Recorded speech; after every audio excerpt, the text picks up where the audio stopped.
This is CBN NewsWatch.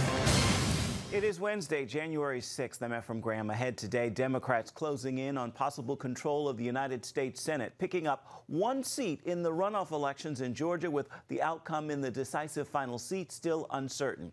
And today, in Washington, Congress taking up the final count of the Electoral College as some Republicans plan to protest Joe Biden's victory.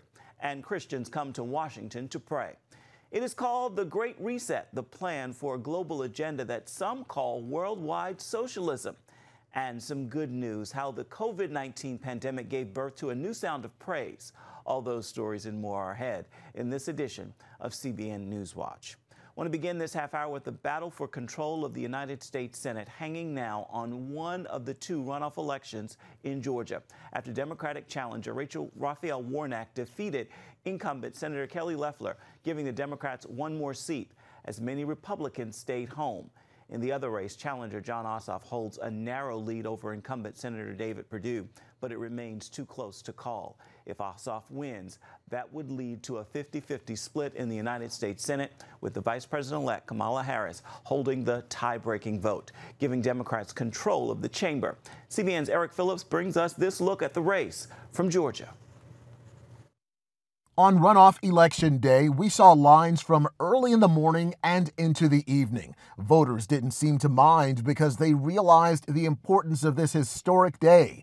Even voters like 18-year-old Isaiah Salazar, who's participating in his first elections. It feels great knowing that I have a voice. Every election is significant. I mean, I think you need to stay informed no matter what, but this one especially. Tiffany Rivera says important issues like immigration drove her to the polls. Just the kids that are suffering and separated from their parents and stuff like this. Being pregnant also, I think about my kids. Being a Latino, I feel like the Latino community needs to get out and vote. The contests between Senator Kelly Loeffler and Reverend Raphael Warnock and Senator David Perdue and Jon Ossoff both razor thin. The two Democratic Senate candidates spoke publicly on Election Day, expressing optimism. I'm looking at the faces of these young people especially, and you inspire me. Because there's never been a great movement without the energy and the vision and the principled impatience of the young. This is history unfolding in Georgia right now. I want to encourage everybody to be a part of it. A record-setting 3 million plus voters cast their votes early. Then some precincts saw more turnout Tuesday than for the general election in November. Voters say they understand why. The country's on the line, our safety's on the line, just having a government that can actually govern is on the line, so. If you care about your way of life, you're definitely going to do that today. Yeah, I'm ready to move forward on so many levels. Eric Phillips, CBN News. I want to turn now from Georgia to Washington, where Congress is set to convene for a joint session to confirm the Electoral College vote won by Joe Biden. But President Donald Trump is pinning his hope and pressure on Vice President Mike Pence to overturn those results. Charlene Aaron has the story. What is normally a formality in every presidential election is taking on new significance in President Trump's quest to hold on to the White House. The Constitution calls on Congress, overseen by the Vice President, to count and certify the Electoral College votes, officially proclaiming the winner of the election. It's a ceremony that usually takes less than an hour. In 2017, then Vice President Joe Biden performed the duty. The Senate and House of Representatives are meeting in joint session to verify the certificates and count the votes of the electors of the several states for President and Vice President of the United States. This year, it could go well into the evening as GOP lawmakers in the House and Senate plan to object to some of the Electoral College votes, triggering hours of debate and votes on each objection. Biden and Kamala Harris won the election with an Electoral College victory of 306 to Trump's 232. All eyes now on Vice President Mike Pence. President Trump claims he has power to reject electors. I hope Mike Pence comes through for us, I have to tell you. Tuesday, the New York Times reported that Pence told the president he lacks authority to block the congressional certification. But the president is denying Pence said that. Still, many legal experts agree that Pence doesn't have the authority to overturn the election. I actually don't think that's what the Constitution has in mind. If that were the case, any vice president could refuse any election. Not only is the protest dividing the two parties, it's also dividing the GOP. More than a dozen Republican senators, led by Senator Ted Cruz of Texas, along with as many as 140 House Republicans, are taking part in the challenge. But Politico reports that at least 24 Republican senators are on record that they'll vote to certify Biden's win, and another 14 have not taken a public stance. As all this is going on, thousands of Christians will be marching and praying in the nation's capital. Many say the concerns of religious believers over this election should not be ignored. Charlene Aaron, CBN News. Tens of thousands of supporters of President Donald Trump have traveled to the nation's capital, and as Charlene Aaron mentioned, Christians are there praying, along with a Jericho-style march, just like in the Bible, taking place in Washington Tuesday. And as Paul Strand reports, it included circling the Capitol building 7 times ahead of today's Electoral College count and protest in Congress. These marchers are praying for elections free of fraud and asking for a thorough investigation of this latest presidential process. They've timed their efforts to coincide with the joint session, hoping to send a message against Congress rubber stamping the November 3rd election results. What is going on right now is something that we never, ever dreamed would happen in this beautiful, wonderful country. This will be an unusual session because of the number of senators and representatives planning to object to counting some of the electors from disputed swing states. Well, then what happens is they temporarily break up the joint session. They go back to the House, they go back to the Senate, and they debate whether or not that objection should be sustained or overruled. Elections analyst Hans von Spakovsky believes there's little chance a majority will back the objectors. So that's really the last opportunity that anyone has to question the results of the election. As you know, there's almost no chance of an objection like that succeeding in either the House or the Senate. Vice President Mike Pence will be presiding over the joint session, and some analysts suggest the rules could allow him to unilaterally decertify disputed electors and toss them out.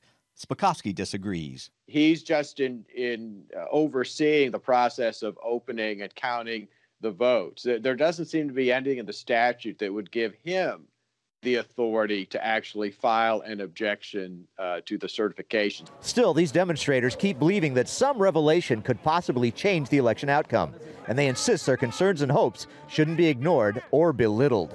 The Revolutionary War was about 40,000 people, if I recall, and they literally beat the largest empire in the world. So the church is not a bear that they should have poked. Some here on Capitol Hill say that if the White House was won by fraud and it isn't stopped, that could mark the end of free elections in America. Spakovsky, though, believes that state legislatures have plenty of power and time to investigate and turn things around. They need to use what they find to reform their election process to try to ensure that these kind of problems don't happen again. Paul Strand, CBN News, Capitol Hill.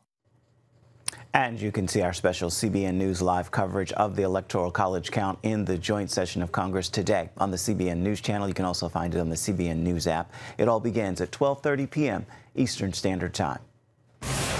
Coming up, what is the Great Reset and how could it actually change the world, moving it toward global socialism? We're going to bring you a look at the plans for this agenda right after this.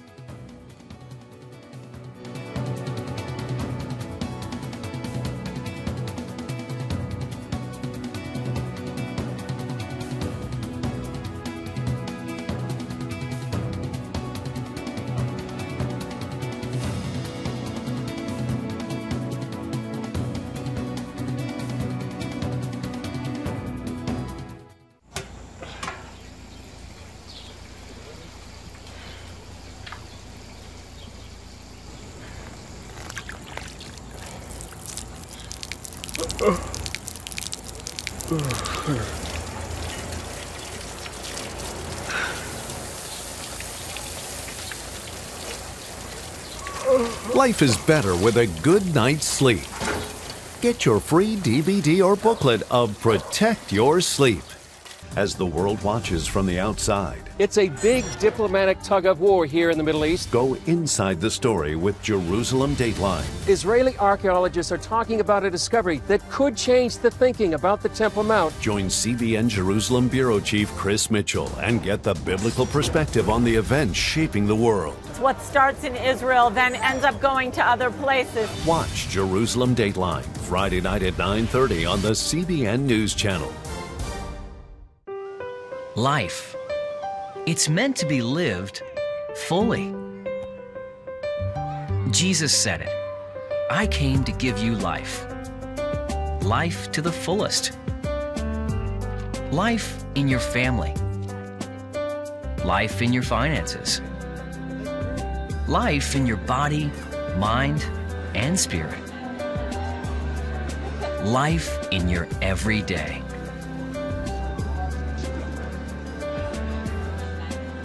At CBN.com, we're taking what Jesus said seriously. We're here to help you discover life.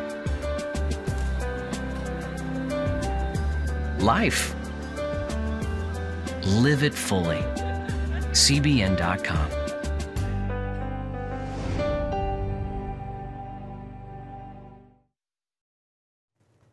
Get the top political news and analysis from Washington on Faith Nation, tonight at 6 Eastern, only on the CBN News Channel.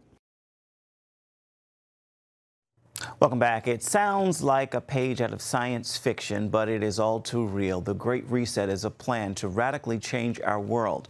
During his 4 years in office, President Donald Trump's agenda has blocked these plans for an international socialist agenda. But with Joe Biden in the White House, things are expected to be very different. Joe Hurd brings us that story now. Here's a video of your future if some people at the World Economic Forum get their way. They say you'll own nothing and be happy about it.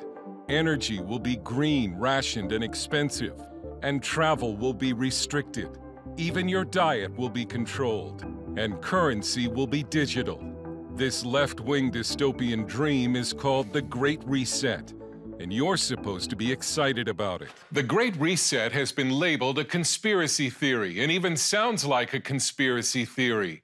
But everything we know about it comes from the global elites themselves, who have been quite open about it. This is not a conspiracy theory. This is a well-documented movement among many of the world's most powerful people. Justin Haskins is a leading authority on the Great Reset. Fundamentally, this is a radical and complete transformation of everything that we do in our society to control people's behaviors, to control businesses, and to move society in the direction that you want to move it. It will change the way businesses are evaluated. It'll coerce businesses to pursue left-wing causes. The Great Reset was unveiled at the World Economic Forum in Davos, Switzerland, where many of the world's most powerful people go to offer solutions to the world's problems. And the World Economic Forum sees the coronavirus pandemic as a historic opportunity to change the way the world operates. Right now, we're facing a crisis of international proportion. It's going to have long-term impact for us. Their solution is essentially global socialism. Think of the Green New Deal combined with the COVID-19 lockdown restrictions, and throw in something called the Fourth Industrial Revolution, in which technology is supposed to radically change the way we live and work. Klaus Schwab is the founder of the World Economic Forum. What the Fourth Industrial Revolution will lead to is a fusion of our physical, our digital, and our biological identities. It has the support not only of world leaders, but of global corporations like MasterCard and BP, brought to you by people who think they know what's best for you. By giving, the elites, the technocrats in society, the most educated people, the ability to manipulate society, pull the levers in society, and manage and manipulate society so that it's, in their minds, perfect. But a Trump re-election would blow a massive hole in the Great Reset. 1 week before the election, Italian Archbishop Carlo Maria Vigano wrote an open letter to the president, warning him that the Great Reset is inhuman, faceless tyranny that seeks to subdue all of humanity, and that President Trump and the United States are the wall against the deep state, the final assault of the children of darkness. Over the past 4 years, Donald Trump has been the single greatest roadblock for people who are pushing this internationalist, globalist sort of agenda. The elites at Davos are now counting on a Biden victory for their Great Reset to go forward. The World Economic Forum and the Biden campaign even share the same slogan, Build Back Better. To build back better. It's also a phrase you've heard being used by Justin Trudeau, by the Pope, by the Prince of Wales, and by leaders around the world. English journalist and author James Delingpole. You'd be amazed by how many world leaders are on board with this globalist plan, even people that claim to be conservative. This is worse than Nazism. This is worse than communism. This is worse than fascism. These guys are planning on taking over the whole world. We'll hear more about the Great Reset when the World Economic Forum meets again in January. And whether he's in the White House or not, Donald Trump is expected to be a force, which could remain a problem for the hopeful backers of the Great Reset. Dale Hurd, CBN News. Still ahead, see how the pandemic has given birth to a new sound of praise and reunited a gospel music group. We've got the story for you when we come back.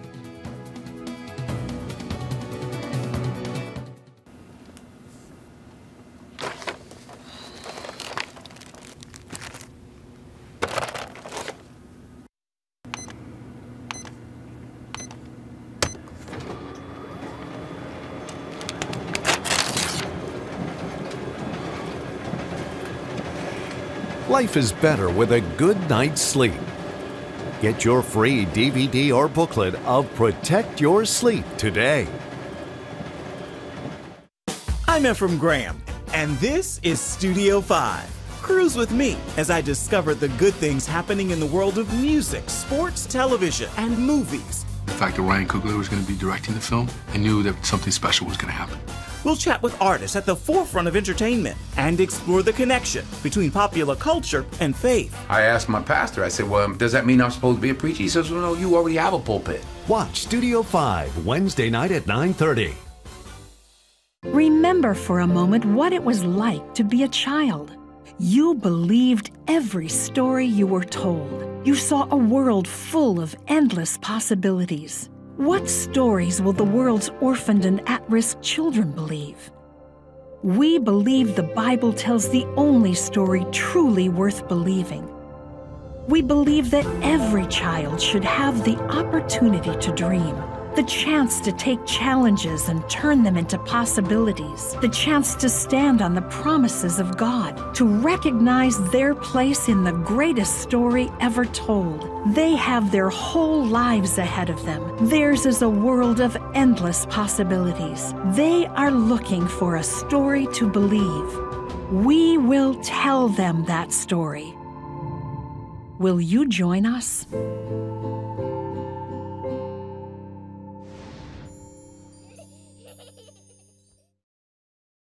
The COVID-19 pandemic has left many in pain, but it's also given birth to a new sound of praise and even a new music project from a gospel group that hadn't performed together in the last 5 years.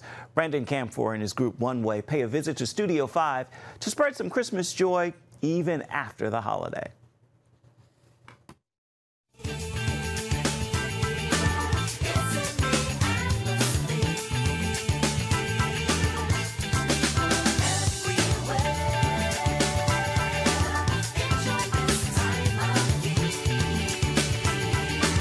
Watched you guys special and simply enjoyed every single minute of it. What made you decide that it was a good year to release not only Christmas music, but an entire feature for people? The story kind of really begins at the beginning of this pandemic. You know, my group and I, we haven't been together in terms of an ensemble doing music for the last 5 years. And of course, when the pandemic hit, everything got shut down, including church. Yeah. And especially in New York. And what came with that was time. You know, everyone had time all of a sudden because everything was canceled. And me and my group members, the time we all had when the pandemic happened allowed us to come together, also ignited this sense of maybe we should kind of revisit this part of our lives. And it felt appropriate to do something that shined the spotlight in a place that would give people joy and also a hope to continue on into next year despite what we've seen this year. The project itself is called Christmas Joy, correct? Yes, that's the name of the project.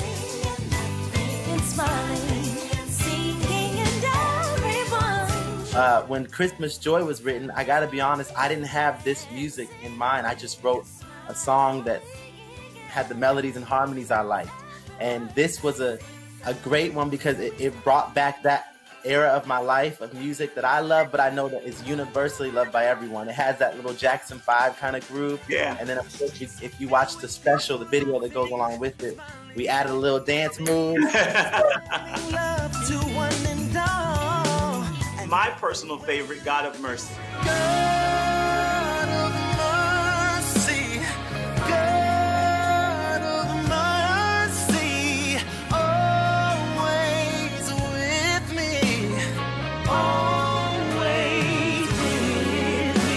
That song actually, that's the first song that my group and I revisited when we came back together. God of Mercy was a song that we recorded 6 years ago. It's the lead single off of what's going to be our forthcoming sophomore full-length project. Nice. And it was just perfect to weave into this Christmas season because the message of mercy is, it transcends one particular season. What's it like for you to minister that song in light of how close of a connection I can clearly see you have to it? That song resonates to a very personal and delicate space. Oh, you know, I have, I just, you know, all I could say is one other thing that did come with time during this pandemic was the time to even self-reflect. I think hitting that place in my life where I just understood it's God's mercy keeping me alive, and then thinking of how I've lived, not honoring that truth, and then meeting on the other side of those bad decisions, more mercy, that it just resonates in a part of my life that has, you know, very much steered the choices I'm making, even doing this Christmas special and all of that. That song is it's just so personal. Yes, you're always with me. So, you mentioned that you are at work on another project with your group. So you guys have come back together, and this is sort of launched the second act, if you will. Yeah, you know, it seems to be inevitable at this point. Our time together has just birthed so much creative inspiration. You know, like we're 5 years is a long time. You know, we just look at how social media trends evolve over time. But me and my group members, in that 5 years, we've all really experienced life in ways that have just prepared us for this moment. We want to use our gifts and our creativity to be an arrow to point one way, which is the name of our group, and that's to Jesus. And we wrote some songs that, I'm going to tell you the truth, this is some good music. And we're looking around Easter, first quarter of next year to put this out.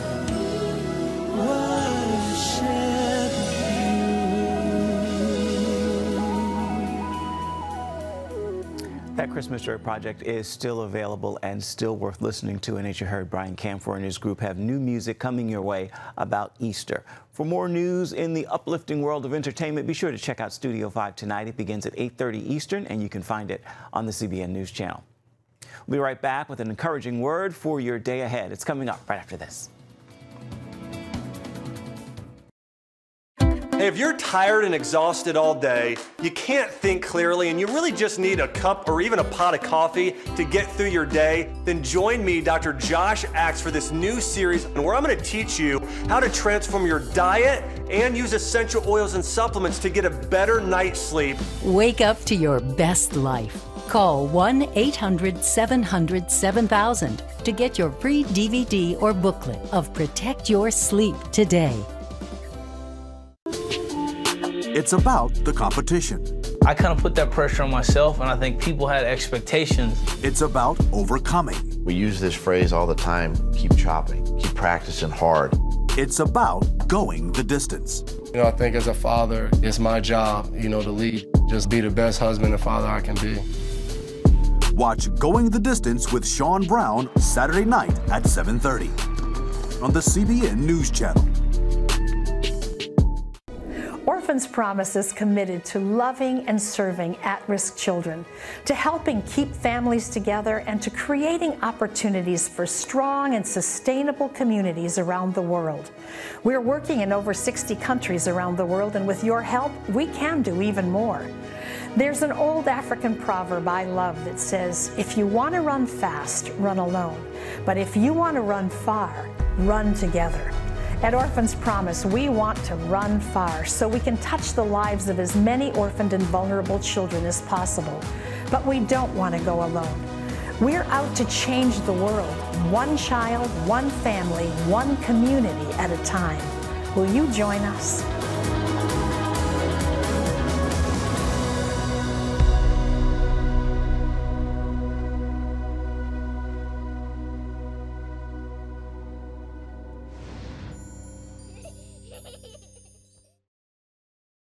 It has the power to influence weight loss, boost your immune system, and improve brain function. We've seen an explosion of data on the role of the gut microbiome in health. The free Build a Better Gut booklet reveals the latest information about the gut microbiome. You'll discover how your gut affects the rest of your health. The gut microbiome has been linked to depression and cancer and heart disease. Learn how to build a stronger, healthier gut. The microbiome, if it's in good composition, are really protecting us all the time from more invasive things. Get the Build a Better Gut booklet, free from the Christian Broadcasting Network. Call 1-800-700-7000 or go to cbn.com/buildabettergut. You need to make sure that your microbes are working with you, not against you. And if you order online, you'll get immediate access to the Build a Better Gut series, a digital copy of the booklet, and related bonus material. Build a Better Gut today. Call 1-800-700-7000 or go to cbn.com/buildabettergut for your free copy. Check out the CBN News Daily Rundown podcast each weekday with me, Caitlin Burke. Click on the show tab at cbnnews.com where you can listen and subscribe. Before we say goodbye, we have a Wednesday word for you, and today's word is surprise. It's a posture our Heavenly Father never finds himself in. Politics, pandemics, and people, they have the power to surprise humanity, but they never surprise the heavenly. God always stands ready to settle anything that takes his people by surprise, and his ability to work all things together for your good shouldn't take you by surprise. With that word, I encourage you to make this a wonderful Wednesday. Well, that is going to do it for this edition of CBN NewsWatch. I want to remind you can always find more of our programs on the CBN News Channel. You can find them there at any time. You can also find them online at cbnnews.com. We'd love to know what you think about the stories you've seen here today. You can email us, newswatch@cbn.com. And, of course, you can always reach out and touch us on Facebook, Twitter, or Instagram. We'll see you back here next time. Bye-bye.